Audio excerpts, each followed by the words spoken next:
जबल, बैठ जाओ। जबल बेटा, मैं कह रहा हूं बैठ जाओ। अब मामला गांव की इज्जत का है।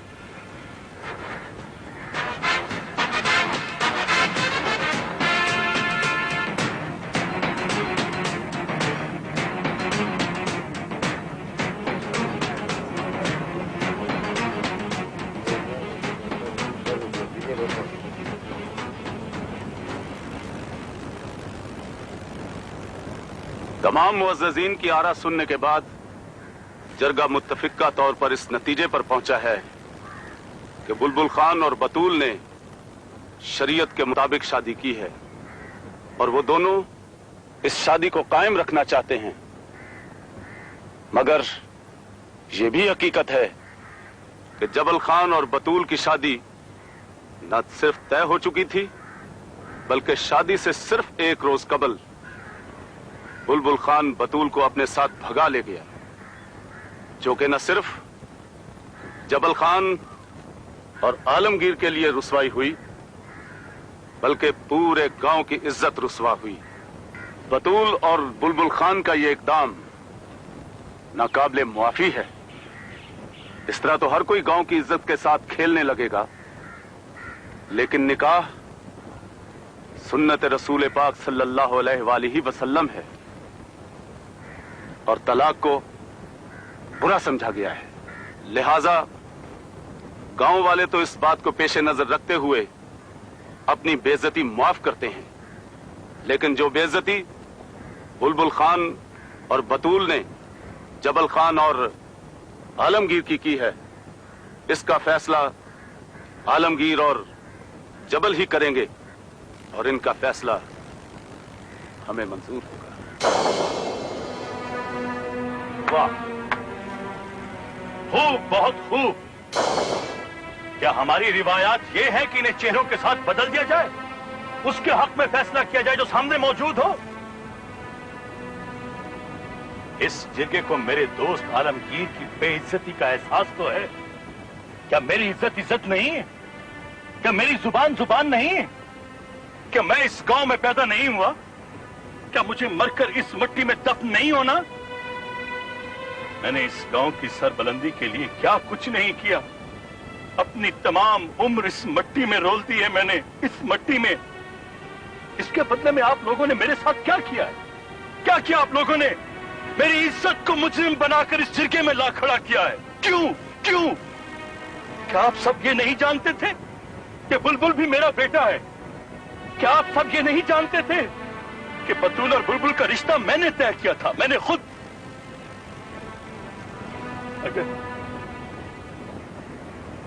मजबूरन मुझे कुछ रोज के लिए गांव से बाहर जाना पड़ा तो आप लोगों ने मेरे पीछे तमाम रिश्ते नाते तोड़ दिए, बतूल की शादी जबल के साथ तय कर दी। क्यों? तुम क्या कह रहे हो साहब? तुम तो इस गांव की आन हो। खाक आन हूं मैं। आप लोगों को तो चाहिए था कि मेरी गैर मौजूदगी में मेरे बेटे को मेरी कमी महसूस ना होने देते। अगर मैं नहीं था, आप सब लोग तो मौजूद थे, सब के सब। क्या किसी को इतनी तौफीक ना हो सकी कि मेरी जुबान निभा सकता, मेरी लाज रख सकता? क्या किसी का घर इतना कुशादा नहीं था कि मेरे बेटे की बारात सजा सकता? मेरे दोस्त आलमगीर को तो चाहिए था कि वो मेरी जगह संभाल लेता और अपने हाथों से बुलबुल और बतूल की शादी करता। जबल बेटे को चाहिए था कि वो बुलबुल को अलीजान की कमी महसूस ना होने देता। लेकिन आप किस इज्जत की बात कर रहे हैं? क्या इज्जतदार लोग रिश्तों पर टाके डालते हैं? बताइए मुझे, जवाब दीजिए, बताइए मुझे कि मैं इस डकैती का मुकदमा किस जिरगे में लेकर आऊं, किस जिरगे में लेके जाऊं मैं इस डकैती का?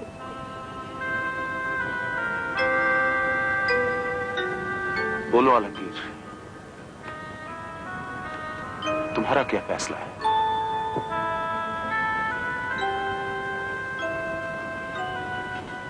साजिद जान, मैं तुमसे बहुत शर्मिंदा हूं।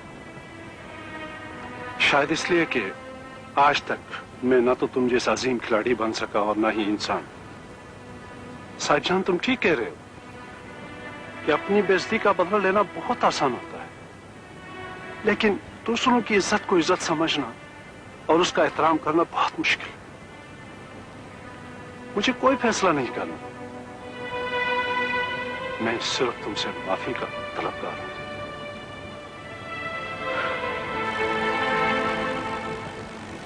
जबल खान,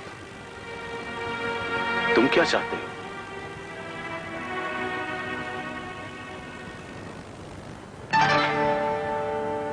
जबल बेटा, कई सालों से हमने जो रिश्तों की जंजीर बना रखी है, इस जंजीर को तोड़ना ना बेटा। ये सच है कि मैं खेल के मैदान में हारता रहा हूं और इसीलिए खेल के मैदान के बाहर मैदान लगाने की कोशिश की है। मैं तस्लीम करता हूं कि एक खिलाड़ी होने की हैसियत से मैंने खेल में अक्सर फाउल किया है, लेकिन आज जिंदगी के इस खेल के मैदान में अगर हार और जीत का फैसला मेरे बुजुर्गों ने मेरे इख्तियार में दे दिया है तो आज मैं हारना नहीं चाहता।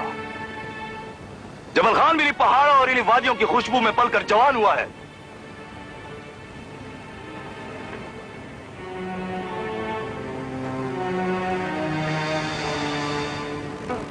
मैं रिश्तों की मोहब्बत भरी इस जंजीर को तोड़ना नहीं चाहता।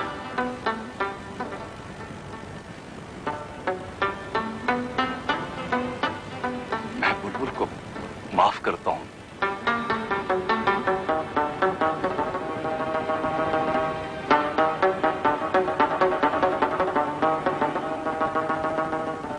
जबल बेटा, तुमने आज साबित कर दिया है कि तुम मैदान के खिलाड़ी हो। तुमने आज जो ये गोल करके मैच जीता है, क्या तुम सबसे आगे निकल गए? सबसे आगे निकल गए बेटा।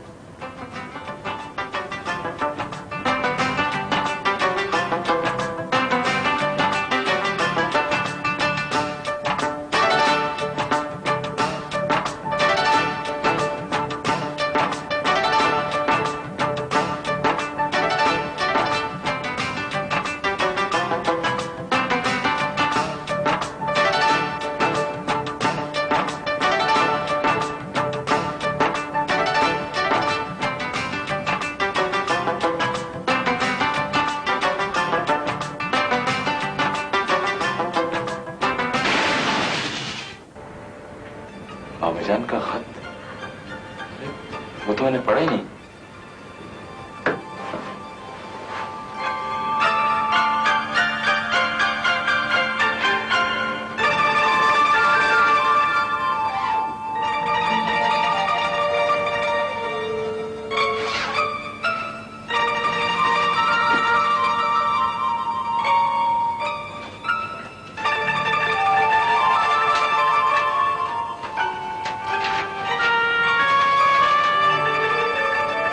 बेटी अलीजान, मेरे ख्याल में तुम अब तक अपने इरादों में सुरखरू हो चुके होगे, इसीलिए इस खत को पढ़ रहे हो।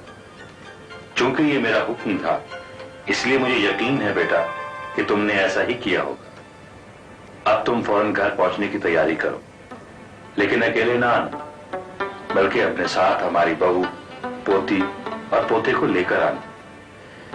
महविश को हमने अपनी बहू तस्लीम कर लिया है और हमारा इरादा है कि खानदानी रस्म और रिवाज की पासदारी करते हुए उसे तुम्हारे निकाह में दे दिया जाए।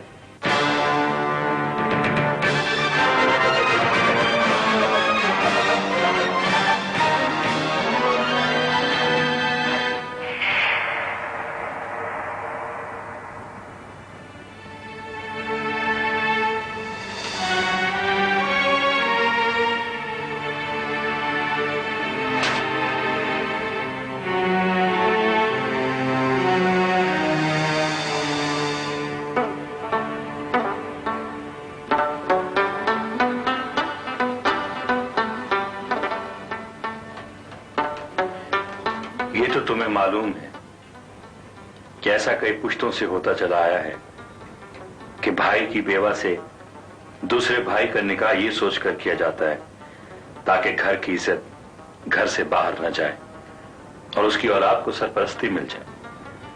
मुमकिन है कि तुमको हमारे फैसलों से इख्तलाफ हो, लेकिन बेटा कभी कभी दूसरों की खातिर अपनी खुशियों को कुर्बान करना पड़ता है। जल्द अज जल्द पहुंचो ताकि हम उतनी ही जल्दी अपने इस फर्ज से सुबकदोश हो सके। तुम्हारा मुंतजिर, तुम्हारा बाबा जान।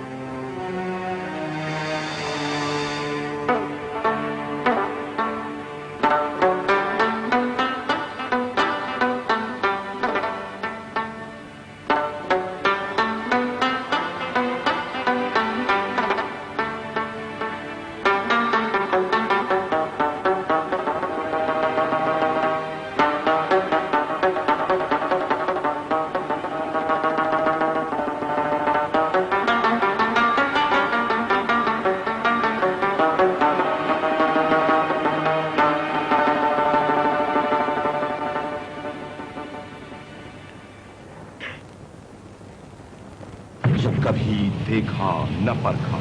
चले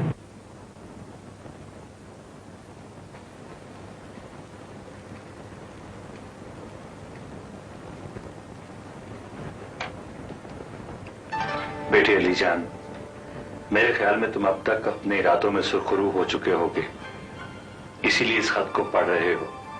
क्योंकि ये मेरा हुक्म था, इसलिए मुझे यकीन है कि तुमने ऐसा ही किया होगा।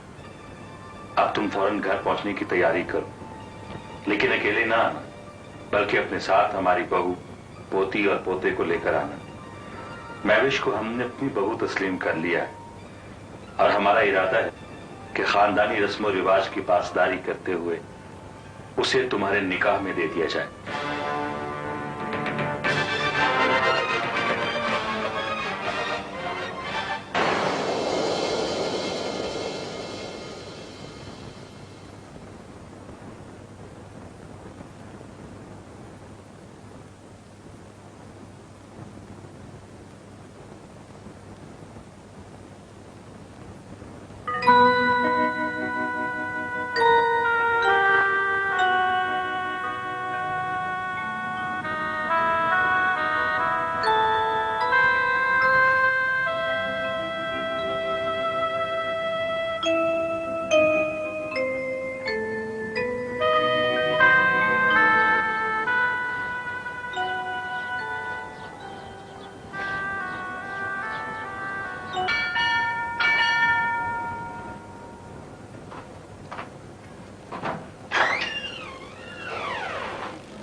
तो है, तुमने फोन पे कुछ बताया भी नहीं और कहा फौरन आ जाओ।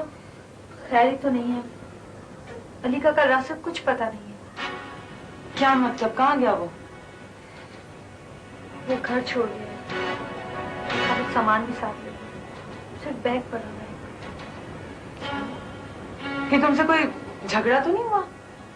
नहीं। तो फिर क्या हुआ, क्या बात है? तुम बैठो, मैं बताती हूँ।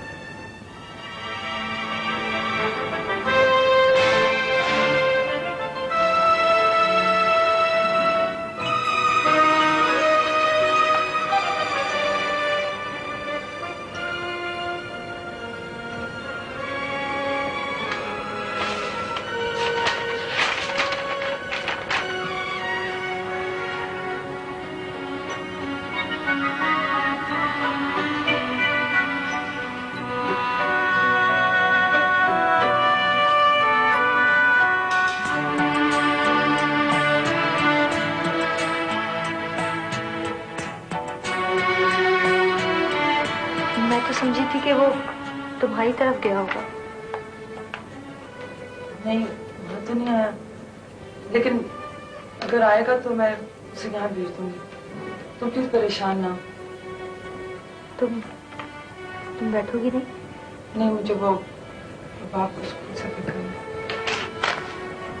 नूर, देखो मैं तुम दोनों के बीच में दीवार बनना नहीं चाहती हूँ। ये बात तुम अली को भी बता देना। क्योंकि मैं जानती हूँ कि तुम दोनों एक दूसरे को पसंद करते हो। उससे कहना कि मैं उस पर बोझ बनने के लिए तैयार नहीं हूँ। मैं तो सिर्फ इतना चाहती हूँ कि बाबर को उसके दादा की सरपरस्ती मिल जाए, जो उसका हक है। और मुझे कुछ नहीं चाहिए, कुछ भी नहीं।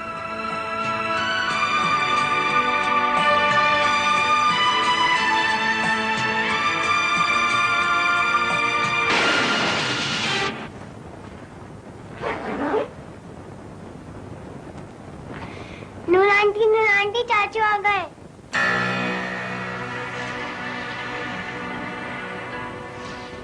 आओ, हम तुम्हारा इंतजार कर रहे थे। चाचू आप मुझे लेना है ना?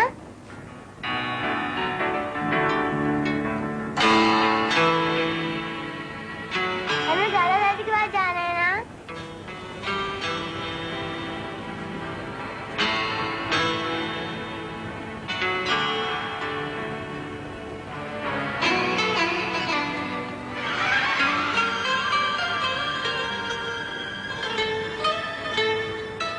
हाँ जी, आज मैं महविश के घर गई थी। तो क्या तुमने वो खत पढ़ लिया? हाँ, और तुम, मुझे मालूम है कि तुम वही करोगे जो तुम्हारे पापा ने लिखा, और तुम्हें करना भी वही चाहिए।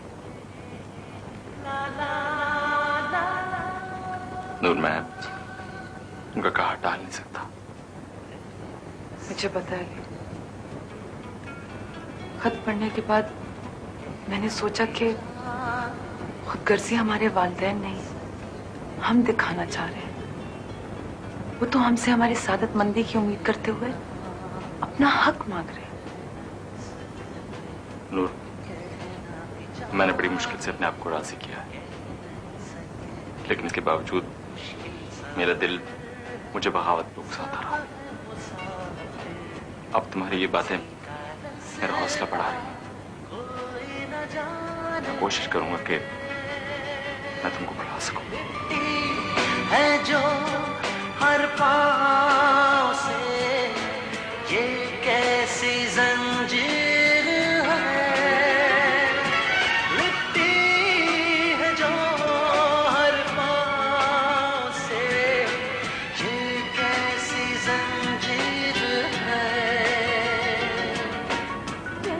यही हम दोनों के हक में बेहतर होगा। प्लीज तुम चली जाओ उससे पहले कि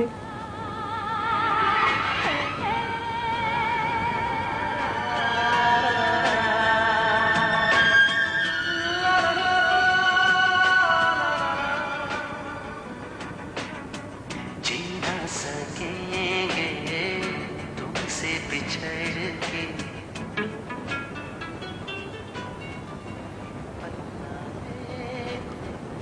खुदा हाफिज़ अली। जी ना सकेंगे तुमसे बिछड़ के। एक पल ना देखो ये दिल ना धड़के। ये आशिकी भी दीवानगी है, दिल में बसे जो चाबी उसे दो। लिपटी है जो हर पाँव से ये कैसी जंजीर है, लिपटी है जो हर पाँव से ये कैसी जंजीर है।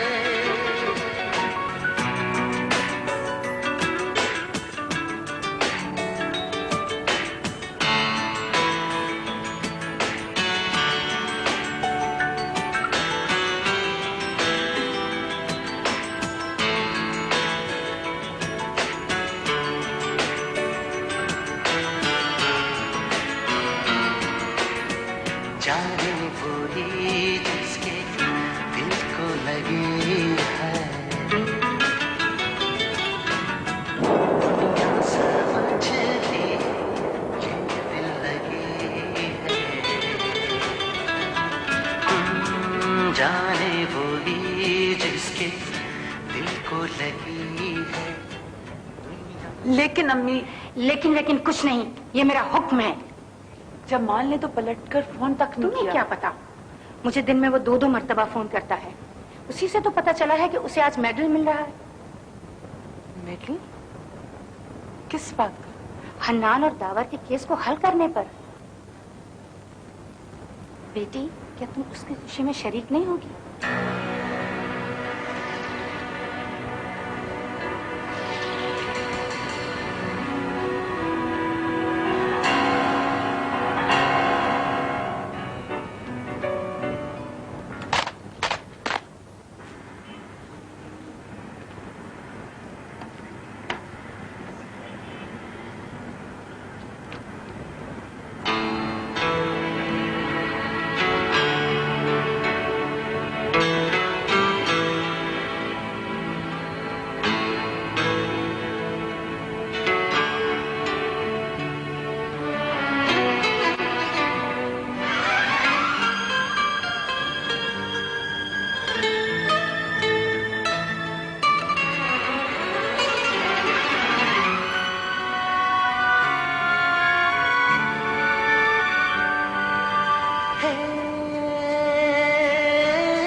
ला ला ला ला ला ला, जिनके बिना हम रह नहीं सकते, कहना भी चाहे कह नहीं सकते, जिनके बिना हम रह नहीं सकते, कहना भी चाहे कह नहीं सकते। मुश्किल सफर है, सब है मुसाफिर, मंजिल का रास्ता कोई न जाने, लिपटी है जो हर पाँव से, ये कैसी जंजीर है, लिपटी है जो हर पाँव से, ये कैसी जंजीर